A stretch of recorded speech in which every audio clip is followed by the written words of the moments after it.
Hi, I'm Sophronia Scott, Director of the Alma College MFA in Creative Writing for the 21st Century, and welcome to Faculty Fridays. This is your chance to get to know a little bit about the faculty mentors that you could work with if you come to Alma College for your MFA. Today, you get to meet Anna Clark. Anna is a writer in Detroit.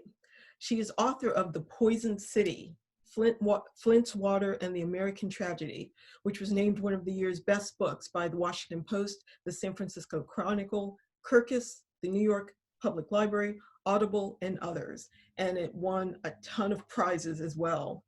Anna is also contributing editor at Waxwing Literary Journal, where she likes to focus on international literature. And she also guest edited a special issue of the Michigan Quarterly Review titled Not One Without. She also edited a Detroit anthology, a Michigan notable book.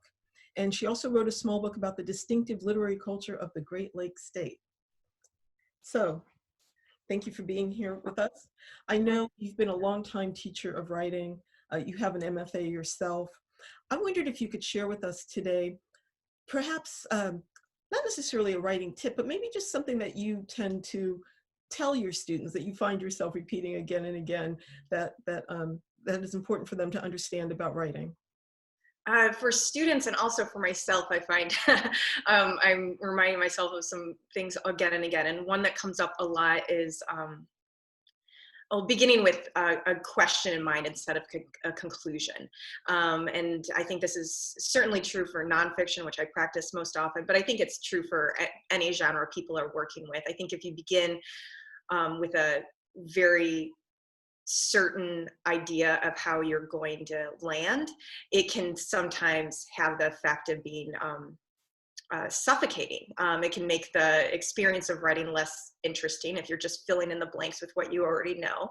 And I think that comes through sometimes in the final text, whereas when you begin with sort of a hunch, almost like scientific method like beginning with a kind of hypothesis, but genuinely fueled by questions. And I think that gives a kind of spaciousness to it and gives you the opportunity as a writer to discover something new through the literal act of writing it, which is fun and interesting. It's why writing is amazing and magical.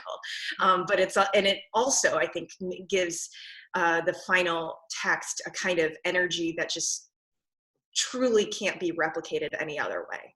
Hmm. Do you find, I would think that with thinking in terms of the questioning part, that somehow it would make you feel more comfortable with being stuck, because it's not that you're stuck, it's that you're in that place of not knowing, and that's okay, that you're, if you keep walking into that place of not knowing, that you do figure it out as you're writing along the way, and that you don't have to know everything up front. Right, and it's good if you don't. There's like a kind of mystery to be solved. And believe me, I've been stuck. I know, I know how stagnant and depleting it can feel. But if you reframe it in your mind as like, what is the mystery to solve here? What is the question to ask here? I think that can be very energizing. And also, this is kind of, I'm sort of borrowing an insight from the writer Charles D'Ambrosio. He used to say that sometimes the problem with the story is the story, and which is another way I think being stuck can actually turn into a kind of portal, right?